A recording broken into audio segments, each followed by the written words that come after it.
Now, this story here is definitely not the first time I've heard of this. So you had a 21-year-old Michigan woman who was declared dead by paramedics and placed in a body bag for nearly 3 hours and was discovered alive when a funeral home employee unzipped the bag and found her staring at him. A lawyer for the woman's family said. Now, the woman's name is Tamisha Beauchamp, who was born with cerebral palsy. It was in critical condition and on a respirator at Sinai Grace Hospital in Detroit, according to her family lawyer. They said when the bag was opened and they were getting ready to embalm the body, Tamisha's eyes were open and she was breathing. He said that shortly after Beauchamp was declared dead, her godmother, Savannah Spears, a registered nurse, told paramedics and police officers that she saw Beauchamp move and thought she detected a faint pulse.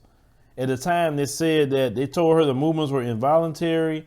They said they were related to drugs that they had administered to Tamisha, and it did not change their opinion as to act for the fact that they felt she was dead. Okay, I mean this is crazy. This is crazy.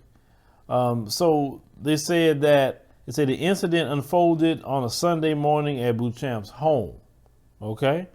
And they said that in Southfield, in the suburb of Detroit, where a family called 911 after noticing her lips were pale, and that there were secretions around her mouth, and saying that she was having trouble breathing at the time period.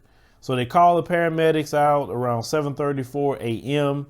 and say on a call for an unresponsive female. So when they came out, they checked, the multiple pulse points on the patient.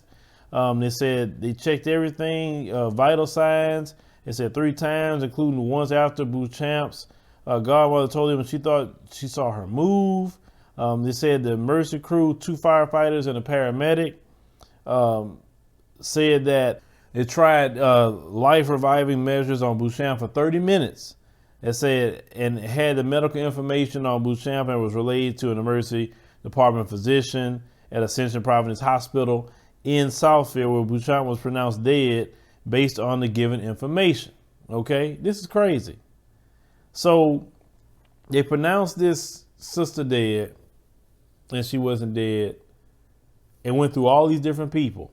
Obviously, you guys aren't competent enough at all, and then sent her to a funeral home in a body bag, and then when they open it, I mean, he's looking dead up at you. Like, could you imagine a person at the funeral home see that? They probably was just freaking out. So, of course, everyone's apologizing. They're saying they take full responsibility, for what happened. And it definitely is going to be a lawsuit in this situation for sure. But, they told them over and over that we hear her breathing and we think she's alive. What are you, doing? And I tell you, these people are so incompetent. They are so incompetent. I'm glad she's alive, but some people definitely need to be sued in this story, that's for sure, because they could have killed that young girl. Well, leave me a comment. Let me know what you think about the situation, with this, story. This young girl couldn't defend herself, of course, because of her situation.